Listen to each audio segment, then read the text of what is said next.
요즘 들어 부쩍 농지를 상담하는 분들이 많습니다. 300평 이하 농지는 이제 농지 심사 없이 쉽게 살 수 있다는데 맞나요? 농지 임대가 쉬워진다는데 맞나요? 오늘은 이런 말들이 나오게 된 이유와 향후 농지법 개정이 가져올 변화에 대해 알아보겠습니다.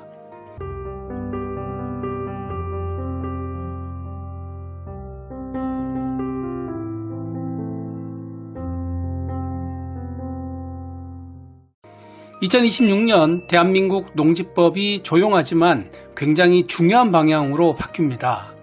특히 인구 감소 지역에 있는 농지를 가진 분들, 귀농, 귀촌을 계획하고 계신 분들 또는 앞으로 그 지역에 농지를 살 계획이 있는 분들이라면 오늘 영상은 반드시 끝까지 보셔야 합니다. 이번 농지법 개정의 핵심은 단순히 규제 완화가 아닙니다. 인구 감소 지역은 수도권 등의 농지와는 다르게 관리하겠다는 이원화 정책을 사용하겠다는 의미이죠. 현재 2025년 국회에 계류 중인 농지법 개정안 주요 법안을 한번 살펴보면요. 국민의힘 이만희 의원이 대표 발의한 농지법 일부 개정 법률안이 있습니다. 인구 감소 위기 지역 내 농업진흥지역 농지에 대해 주말 체험영농 목적의 소유를 허용하고 1,000제곱미터 미만 농지의 경우 농지청 심사 시 농지위원회의 심사를 면제해주는 주요 법안 내용이 포함이 되어 있습니다. 또한 농지 임대 기간 단축도 있는데요. 현행 3년에서 1년으로 임대 기간을 단축하는 규제 완화 조항이 포함되고 있습니다. 이 법안이 2026년도에 만약 시행이 된다고 한다면 농지는 아주 큰 전환점을 맞이하게 될 겁니다. 현재 농지법은 농지 소유를 매우 제한적으로 규정하고 있는데 이 개정안은 농지 거래 활성화와 귀농, 귀촌 증가세 반영을 목표로 하고 있습니다. 이 법안에서 가장 큰 핵심은 바로 인구 감소 위기 지역입니다. 일명 인구 소멸 지역인데요. 지도로 한번 보겠습니다. 현재 대한민국에서는 약 89개의 인구 감소 지역이 지정이 되어 있습니다. 현재 보시는 지도, 이게 바로 인구 감소 지역을 표시해 놓은 지도인데요. 이곳은 지속적으로 인구가 감소하고 있기 때문에 정부가 정책적으로 계속 인구를 증가시키기 위해서 여러 가지 정책을 현재 시행을 하고 있고 또 앞으로 시행할 계획을 가지고 있습니다. 그래서 농지뿐만 아니라 임야인 경우에도 산지 조사를 통해서 산촌으로 지정되어 있는 이곳 비슷한 이런 지역 같은 경우에는 여러 가지 혜택을 주도록 정책을 계속 내고 있습니다. 이 지역들에는 공통점이 있습니다. 농지는 있는데 농사 짓는 사람이 없다. 농지를 팔고 싶어도 사줄 사람이 없다. 하지만 규제는 수도권과 똑같다는 점입니다. 이 구조에서는 농지를 묶어두는 것이 보전이 아니라 어떻게 보면 방치가 되는 것이죠. 그래서 정부는 2026년 농지법 개정을 통해 농지를 지키는 방식을 바꾸려 하고 있습니다. 경작을 강제적으로 해야 된다는 중심에서 활용 유도 쪽으로 중심을 바꾸려고 하고 있는 거죠. 그리고 인구 감소 지역 농지의 핵심 혜택은 비농업인의 농지 취득 문턱을 완화하겠다는 내용입니다. 그 첫 번째 완화 내용으로 농지 취득 단계입니다. 기존 농지법은 원칙적으로 농업 경영의 목적이 아니면 농지를 소유할 수 없다라는 구조로 되어 있습니다. 이것은 2021년도에 LH 한국토지주택공사의 농지 투기 사건 이후에 농지법이 대폭 강화가 되었습니다. 그 이후로는 전국의 농지 거래 자체가 현재 많이 줄어 있는 상태고 농지 거래 급감에 직격탄은 결국 현재 농사를 짓고 있는 농민 또는 나이가 들어서 더 이상 농사를 짓지 못하는 고령농들에게 그 직격탄으로 맞는 이런 결과가 지금 초래가 되고 있는 거죠. 하지만 인구 감소 지역에서는 이 원칙이 점진적으로 완화가 됩니다.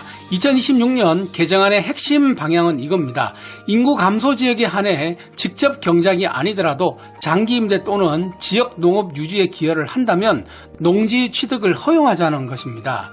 즉 농사 안 지으면 안 된다가 아니라 농지가 놀지 않게 해야 한다라는 기준으로 바뀐다는 것이죠. 그러면 어떤 혜택이 돌아갈까요?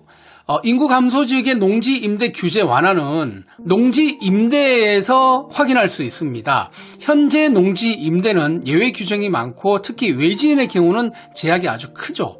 하지만 인구 감소 지역에서는 다음과 같은 방향으로 개편이 논의되고 있습니다. 농지은행의 위탁을 임대하는데 허용 범위 자체를 확대하는 방법입니다. 장기 임대 시에는 농지 소유 유지를 허용을 하고 귀농 준비 기간 중 임대 활용을 인정을 한다는 겁니다. 이게 의미하는 바는 명확합니다. 농지를 직접 농사 짓지 않으면 안 되는 자산이 아니라 지역 농업을 유지하는 자산으로 본다는 것이죠. 또한 농촌 체류용 쉼터, 농막 이런 시설 규제 완화의 중심에 바로 이 인구 감소 지역이 포함되어 있다는 것입니다. 여러분들 아마 가장 관심이 많은 부분일 것인데요. 농막, 체류용 쉼터, 농지 내 시설이죠. 2026년 개정 논의에서 가장 분명한 메시지는 이겁니다. 체류용 농촌 정착 모델은 인구 감소 지역에서 먼저 풀겠다. 그래서 인구 감소 지역에서는 농막 기준의 명확화와 임시 체류 목적 시설의 합법 구간을 확대하는 것입니다. 농업 준비 단계에서 체류를 인정하고 이런 방향이 동시에 검토가 되고 있다고 하네요. 중요한 포인트는 이겁니다. 전국에 일괄적으로 허용을 하는 게 아니라 인구 감소 지역을 실험 구간으로 설정을 해서 이곳에 더 큰 혜택을 준다는 점입니다. 그래서 수도권이나 성장 지역은 농지법을 엄격하게 유지를 하고 인구 감소 지역은 지자체의 재량을 최대한 확대를 해서 혜택을 줄 수 있는 것들은 혜택을 많이 준다. 이렇게 생각을 하시면 될 것 같습니다.